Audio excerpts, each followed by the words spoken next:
J'ai le plaisir d'appeler Nicolas Marcos, consultant en stratégie climat et transformation des organisations pour Corpo Karma, Patrick Guillermoz, secrétaire général de Polyméris, et Claudine Poncé, responsable marketing et RSE de LGR Packaging. Merci à vous de me rejoindre. J'en profite pour dire quelques mots sur vous, Nicolas. Vous avez une expérience dans différents secteurs, notamment l'aéronautique, la conduite du changement, l'excellence opérationnelle. Aujourd'hui, les bilans carbone et la stratégie climat, ce double regard particulièrement pertinent pour l'intervention d'aujourd'hui. À vos côtés, Claudine Poncé, vous êtes responsable marketing RSE de LGR, une entreprise familiale basée dans l'Ain, spécialiste de l'emballage carton imprimé offset, des étuis en carton compact pour la pharmacie, le soin, différents biens de consommation, et le carton ondulé pour tous les secteurs d'activité, notamment des boîtes en micro-cannelure, mais aussi des notices et des boîtes rigides et PLV. À vos côtés, Patrick Guillermoz, vous êtes secrétaire général de Polyméris, le pôle de compétitivité dédié au caoutchouc, plastique et composite. Votre siège est à Oyonnax et votre rôle est d'accompagner les entreprises dans leur processus d'innovation, un réseau d'acteurs publics et privés au niveau régional, national, européen, 600 membres actifs, 350 entreprises.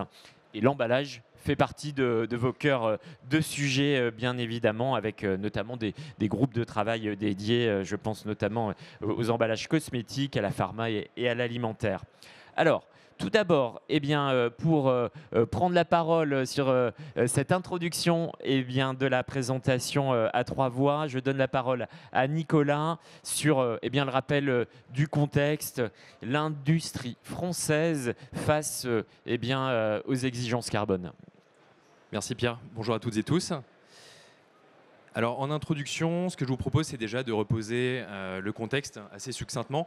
Donc l'industrie française, elle fait face à une double contrainte, on appelle la double contrainte carbone, avec en amont des contraintes liées à l'approvisionnement énergétique. Donc l'industrie française, comme toute industrie en fait, elle est très dépendante des hydrocarbures tout au long de la chaîne de valeur. Vous avez besoin d'hydrocarbures, de pétrole pour animer les flux, pour produire les matériaux, pour opérer les processus industriels. Il se trouve que forcément ces hydrocarbures, gaz, pétrole, charbon, sont en quantité limitées sur Terre, que donc on ne va pas pouvoir les exploiter tout le temps. Et au-delà de ça, il y a même des effets géopolitiques et économiques qui mettent ces ressources sous contrainte. Exemple assez récent avec la guerre en Ukraine, où il y a eu une forte contrainte sur l'approvisionnement gazier. Donc voilà, on a déjà une première contrainte amont sur l'approvisionnement énergétique. Deuxième contrainte à l'aval sur les effets de la production industrielle, comme toute activité économique, sur le climat. Donc, pour limiter le réchauffement climatique à 2 degrés, il faudrait réduire la quantité de gaz à effet de serre, dont 80% est lié à la consommation d'hydrocarbures, de 5% par an. Donc, pour résumer cette introduction, en gros, l'industrie, si elle ne se décarbone pas pour des raisons climatiques, elle va de toute façon être obligée de le faire pour des raisons purement économiques et de contraintes en ressources, dont les ressources énergétiques. Alors, quel est le panorama justement des émissions de l'industrie française ? Alors, si on regarde dans globalement les émissions territoriales donc générées en France, vous avez 3 principaux secteurs. Vous avez les transports, donc à la fois individuels et collectifs. Vous avez l'agriculture, la sylviculture. Et en troisième, vous avez l'industrie. Et parmi, donc dans ces 17% d'émissions industrielles, en fait, vous pouvez les diviser en 4. Vous avez un quart qui est lié à la production d'acier, puisque c'est un processus qui est intrinsèquement très émetteur. Vous avez un quart qui est lié à la production chimique, un autre quart qui est lié à la production de ciment, et le dernier quart qui est lié à l'industrie manufacturière. Donc on parle de pas mal de packaging aujourd'hui. Globalement, c'est là où on mettrait ces émissions. Alors, il y a une stratégie de réduction, une stratégie française qui est mise en œuvre. Quelle est-elle ? Tout à fait. Donc là, on a déjà le constat, donc voilà, la base sur laquelle on va réfléchir pour réduire les émissions. Maintenant, je disais réduire de 5% par an. Donc, en lien avec ces objectifs et en cohérence avec l'objectif global de limiter le réchauffement climatique à 2 degrés maximum, la France s'est dotée d'une stratégie qui s'appelle la stratégie nationale bas carbone, qui vise à réduire les émissions industrielles de 35% avant 2030 par rapport à 2015. Donc les efforts en fait ont été répartis dans tous les secteurs économiques, et ça c'est l'effort qui est proposé à l'industrie avec globalement 3 grandes orientations. Donc travailler sur les processus de fabrication pour les décarboner, travailler sur l'efficacité énergétique, et on y reviendra en détail tout à l'heure, et travailler sur la circularité pour limiter la demande en matière et donc les émissions liées à la fabrication des matériaux. Alors, si effectivement on traite de ce sujet ce matin, c'est bien qu'il y a des synergies entre décarbonation et performance industrielle. Tout à fait. Donc là, c'est vraiment le cœur du sujet d'aujourd'hui. En fait, se décarboner, c'est essentiel pour le climat. C'est de toute façon essentiel parce qu'on aura difficilement le choix vis-à-vis des contraintes énergétiques. Mais la bonne nouvelle, c'est que c'est un accélérateur aussi de performance industrielle. Donc, ce qu'on va vous proposer, là, c'est 5 synergies entre décarbonation et performance industrielle. Et je vais commencer par la plus simple, qui est l'optimisation énergétique. Donc ça, c'est des choses que vous avez tous probablement déjà fait des plans que vous avez déjà mis en œuvre dans vos organisations. Et c'est assez simple à se rendre compte, c'est que réduire une consommation d'énergie, en fait, vous allez réduire les émissions liées à cette consommation d'énergie et vous allez réduire la facture énergétique. Donc, par exemple, les contraintes sur l'approvisionnement gazier et les hausses des prix qui ont été associées assez récemment, ça a pu mettre en danger certaines entreprises et leur structure de coût. Donc ça, c'est un peu le plus évident.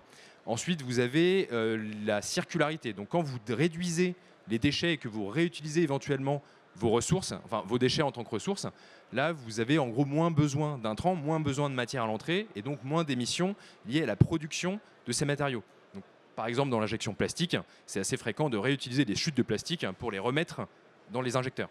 Et vous diminuez également la facture d'achat. Autre exemple sur l'optimisation des chaînes logistiques.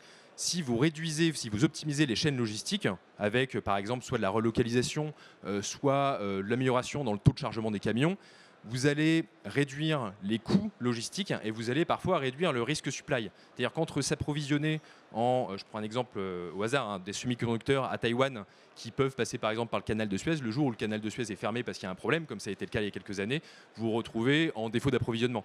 Si c'était une production française, ou européenne du moins, vous avez moins ce risque supply. Et vous réduisez vos émissions puisque vous réduisez les distances. Et ce qu'on a vécu notamment au niveau de l'emballage au moment hélas, du déclenchement du conflit en Ukraine, notamment on s'en souvient sur les bouteilles en verre, on découvrait qu'une partie substantielle était fabriquée dans l'est de l'Europe et soudain ce flux d'approvisionnement s'est tari. Absolument. Alors 2 autres synergies. Et pour terminer, donc l'innovation technologique, donc parfois permet de réduire les émissions liées au processus de production et vous avez certaines technologies qui permettent également de booster la productivité.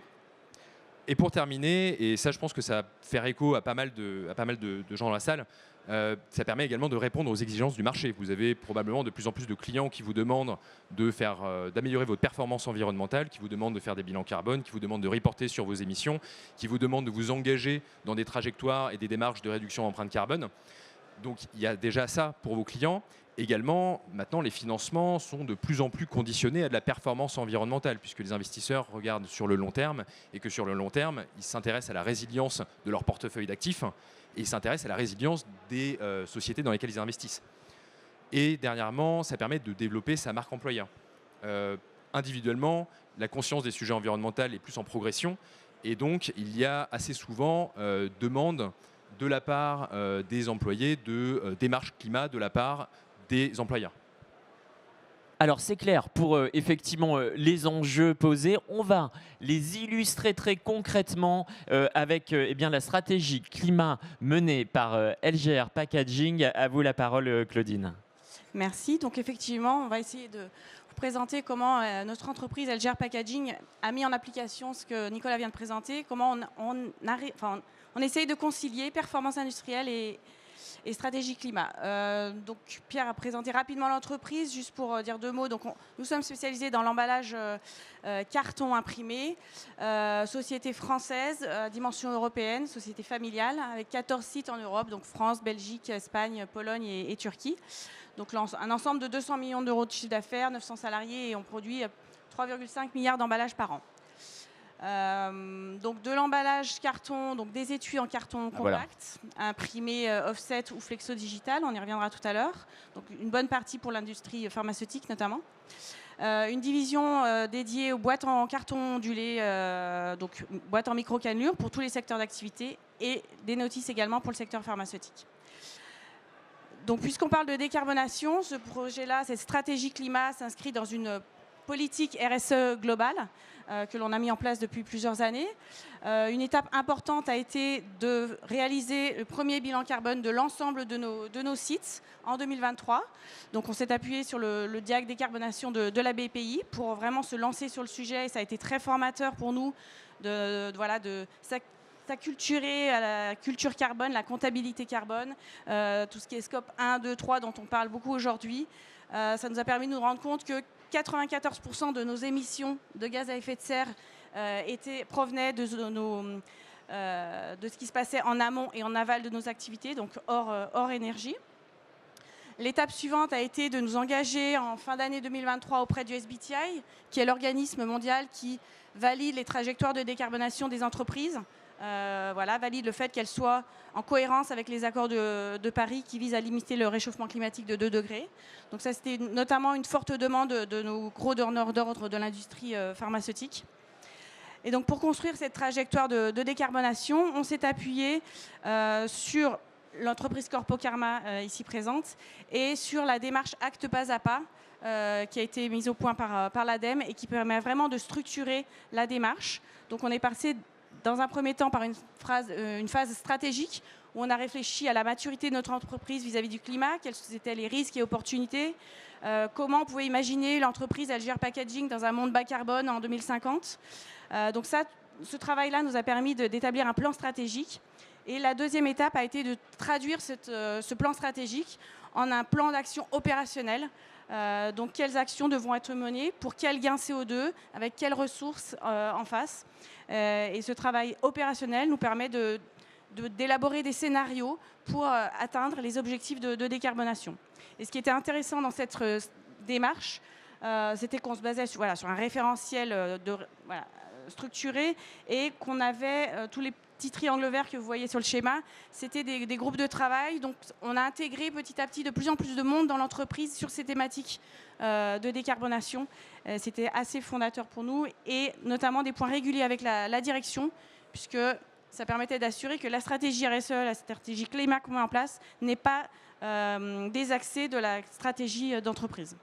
Alors, des illustrations de synergie entre performance industrielle et environnementale. Alors, juste pour finir sur nos objectifs, du coup, ce travail de décarbonation nous a permis de fixer nos objectifs pour 2030, de réduire nos émissions donc de moins 42% sur scope 1, 2, moins 25% sur scope 3. Et en fait, on a défini sur quel levier on allait agir, du coup. Ça va être d'agir sur les achats, puisque les achats représentent la principale source d'émissions de gaz à effet de serre pour nous. Donc voir avec nos fournisseurs comment on peut réduire l'empreinte carbone de nos achats. Ça va être d'agir sur le transport, sur la réduction des trajets et sur la décarbonation des trajets. L'énergie, comment envisager la sortie des énergies fossiles. Travailler sur les process, comment justement réduire l'utilisation de l'énergie par nos process et l'utilisation des ressources. Un point important aussi dans cette démarche, c'est de travailler sur l'éco-conception, de proposer des produits bas carbone et de travailler avec nos clients qui sont aussi engagés dans cette démarche-là, de voir avec eux comment on peut développer et produire des produits bas carbone. Et enfin, la notion de collaborateur est importante également, parce que c'est un projet qui ne peut pas se limiter qu'à la cellule RSE de l'entreprise. Si l'on veut que ça fonctionne et que ça prenne, il faut qu'on agisse avec tous les services de l'entreprise. Donc faire monter en compétence tous les services de l'entreprise. Et donc pour répondre à votre question sur, effectivement, ça ce sont les objectifs à long terme, mais c'est un travail que l'on a mené quand même depuis plusieurs années. Un exemple un peu symbolique, c'est l'année dernière, nous sommes passés en électricité 100% renouvelable sur l'ensemble de nos sites. Voilà. Une autre étape importante, c'était de petit à petit mettre en place des outils de mesure et des indicateurs à tous les niveaux pour pouvoir suivre les avancées réalisées en matière de décarbonation, de suivre aussi de nos machines. Aujourd'hui, toutes nos nouvelles machines sont équipées de compteurs qui nous permettent de suivre en direct la consommation d'énergie. Donc tout ça, ça nous permet de gagner en analyse. Avec un pilotage digital, on peut imaginer tout est aggloméré en termes de données. Ça nous permet de mieux suivre les avancées et de se fixer des objectifs et de voir où on en est. Et le point important, c'est bien sûr l'investissement. LGR Packaging est une entreprise qui a investi lourdement dans le parc industriel, avec un renouvellement permanent de son parc. Et ça nous permet justement de bénéficier des avancées en matière d'économie d'énergie et d'usage des ressources. Donc on a mis quelques chiffres qui montrent qu'effectivement cette stratégie est gagnante, puisque en 5 ans, on a réduit ainsi de 25% notre consommation de gaz et 7% de consommation d'électricité par rapport au tonnage de carton transformé. Donc voilà, je vais pas présenter la liste de toutes les actions qui ont pu être menées, mais différents projets ont été menés autour du refroidissement des machines, de la récupération de chaleur, de l'optimisation des temps de fonctionnement, de l'isolation énergétique des équipements. Voilà. C'est quelques exemples pour montrer que tous les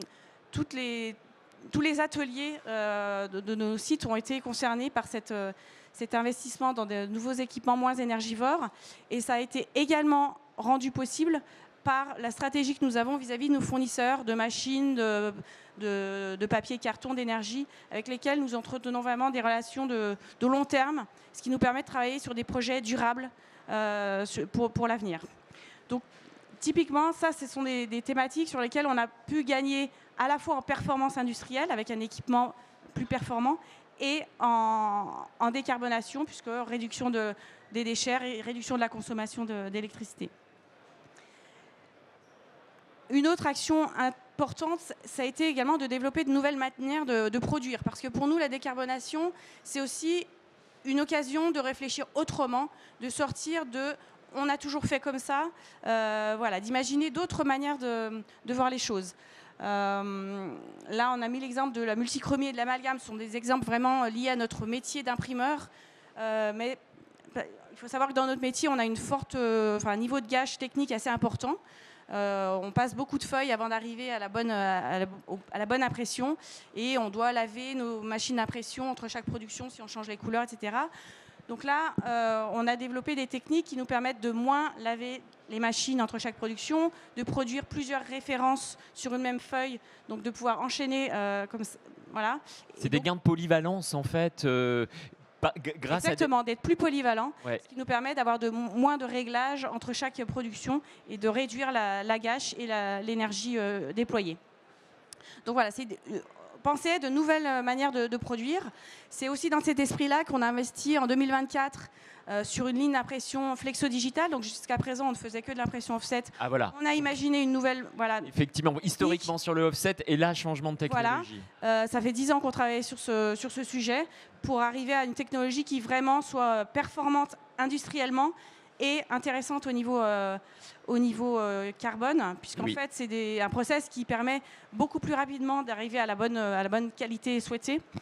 Donc, toujours dans l'esprit, on réduit la gâche, on réduit l'énergie consommée et on produit à la quantité exacte. Et ça pourrait être dupliqué dans le futur, cette technologie.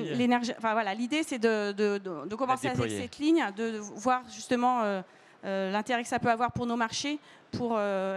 Voilà, imaginer l'emballage de demain. Intéressant. Le sujet de l'éco-conception qui est effectivement central pour nous vis-à-vis de nos clients, de travailler à la fois sur les nouveaux produits mais aussi sur les produits existants, d'optimiser les grammages, de consommer toujours moins de ressources, de travailler sur la palettisation des produits, sur le transport. En fait, l'idée c'est d'avoir une démarche proactive avec les clients et dès le début du projet, de passer en revue l'ensemble des étapes du cycle de vie pour analyser comment on peut être plus performant d'une manière environnementale et indirectement économique aussi. Donc là, on a mis des exemples on a beaucoup développé les solutions 100% recyclables, 100% carton, papier dans l'emballage, que ce soit au niveau des calages ou au niveau des blisters. Les blisters carton que vous pourrez voir, je fais auto-promo dans l'allée des tendances à l'entrée du salon. Donc on a toute une série de blisters carton qui sont une alternative assez intéressante vis-à-vis du plastique. Et l'autre sujet sur l'éco-conception, c'est de travailler sur une sorte de calculateur carbone, d'un outil de mesure qui nous permette instantanément de dire à nos clients, bah voilà, si on fait varier tel paramètre, voilà ce que vous gagnerez en termes d'impact carbone. Donc ça nous permet d'être plus constructif dans notre démarche vis-à-vis des clients. Et j'en ai déjà dit un petit mot tout à l'heure, mais important de sensibiliser et d'impliquer toutes les équipes de l'entreprise pour garantir le succès de cette démarche de décarbonation. Donc ça passe par de l'information interne, des groupes de travail intersites, le travail avec des ambassadeurs RSE sur les sites, la formation, voilà. parce que c'est bien beau d'être performant au niveau des machines, mais il faut que les collaborateurs soient aussi dans cet esprit-là et accompagnent le mouvement pour garantir le succès à long terme. Voilà, soit au centre de cette stratégie. Merci Claudine pour cette illustration. On poursuit avec Patrick. Vous dirigez le pôle de compétitivité dédié au caoutchouc, plastique et composite. À vous la parole. Merci Pierre. Donc effectivement, je vais... La petite zapette est sur la table. Voilà. Très bien. Merci de l'invitation. Et effectivement, on va revenir sur certains points qui ont été très brillamment illustrés par LGR Packaging dans le cadre de ce qu'on déploie dans le cadre de Polyméris. Donc pôle de compétitivité dédié au secteur des matériaux polymères dans leur globalité, qui est dans la lignée de la politique des clusters d'innovation en France, tels que le pôle SIM qui était tout à l'heure dans les tables rondes précédentes. Et donc l'économie circulaire a toujours été, d'autant plus que l'on couvre effectivement la thématique de la plasturgie et du plastique. Donc depuis 20 ans qu'on existe, l'économie circulaire et la décarbonation qui est afférente a été au cœur de nos axes thématiques. Dans un métier qui est le nôtre, c'est-à-dire de créer dans le réseau d'entreprises que vous avez évoqué Pierre au début, donc on a plus de 600 adhérents, on est sur plusieurs régions en France, dans une logique de compétitivité et d'innovation par le collaboratif et d'aller ensemble sur ces grands enjeux. Donc économie circulaire et décarbonation qui passe aussi, il y aura quelques exemples après autour de toutes les innovations liées aux matériaux eux-mêmes, aux feedstock et aux matériaux à bas carbone, mais aussi incluant le volet digital qui a été évoqué avant aussi comme étant un levier très important, ou des process innovants comme la fabrication additive comme étant des solutions pour obtenir ces gains en matière de décarbonation et d'impact environnemental. Donc dans notre réseau, on a différents groupes thématiques. Un qui est évoqué ici, c'est un club autour du cycle de vie des matériaux, qui est illustré par quelques participants sur cette planche et qui rejoint aussi un des points que Claudine a évoqué avant, c'est cette logique de chaîne de valeur en matière d'innovation, mais aussi en termes de travail collectif sur ces enjeux de décarbonation, avec le volet matière, le volet formulation, le volet mise en œuvre, fin de vie bien sûr, tout ça soutenu aussi par des experts technologiques ou des laboratoires de recherche, ou des sociétés comme Corpo Karma qui est très active dans notre réseau, et je les en remercie. Pour terminer, quelques exemples et autour de projets, l'optique et je dirais le livrable que l'on se fixe dans nos actions, c'est d'aller plus avant avec certaines des entreprises complémentaires et des experts sur des leviers, en particulier sur ces dimensions décarbonation et impact climat. Sont évoqués ici que des projets européens. On est très actifs et on veut savoir et se positionner au bon niveau de ce qui se passe dans nos thématiques au niveau international, commençant par le niveau européen, et des projets qui sont évoqués ici, dont les sites pourront vous en dire plus, mais qui illustrent des projets autour comme je disais tout à l'heure, de la matière, des matériaux qui soient durables, qui soient issus du recyclage, qui soient issus de ressources renouvelables. Et donc avec cette logique aussi d'aller au-delà des barrières, on va dire, ou des silos. On parle de plastique, on parle de papier et carton, on parle de bois. Et effectivement, la bonne logique, c'est d'arriver à trouver les bonnes associations, les bonnes alliances et pas être dans des impasses. Donc ça, c'est des exemples autour de ça. On en a beaucoup autour de l'éco-conception. Effectivement, ça a été évoqué par LGR Packaging avant. Et je pense que concevoir en amont les produits, incluant ces aspects-là, est un passage obligé. Et comme c'était le thème de la question que vous posiez au départ, effectivement, tout ça, l'idée d'innover, d'attaquer ces grands enjeux, c'est tout en combinant la compétitivité. On est pôle de compétitivité, on est là pour créer de la valeur et aider les entreprises et les PME à créer de la valeur, conjuguant ces enjeux environnementaux, mais aussi l'aspect économique industriel. On est dans le domaine de la plasturgie et du recyclage des matières plastiques aujourd'hui et des textiles difficile. On est dans une situation qui est très compliquée de par ces enjeux économiques qui sont défavorables en ce moment compte tenu du prix des matières premières vierges et des importations en masse, en particulier d'Asie. Mais il faut tenir bon et donc arriver à combiner ça, incluant ce volet process. Et là, on a beaucoup de projets incluant l'IA, l'intelligence artificielle, les technologies alternatives que j'évoquais, la fabrication additive tout à l'heure, ou d'autres pour des procédés moins énergivores, permettant plus de flexibilité, d'intégrant des matières je dirais, avec plus de dispersion en termes de performance puisqu'elles sont issues du recyclage, incluant de la traçabilité. Tous ces aspects-là qui sont évoqués dans les quelques projets que j'ai résumés ici. Et le dernier point, c'est eh bien, le nerf de la guerre, les soutiens financiers, Patrick, sur quel partenaire vous pouvez compter? Alors oui, effectivement, les projets, c'est bien, les mettre en œuvre, c'est mieux, et les financer, c'est un élément de base.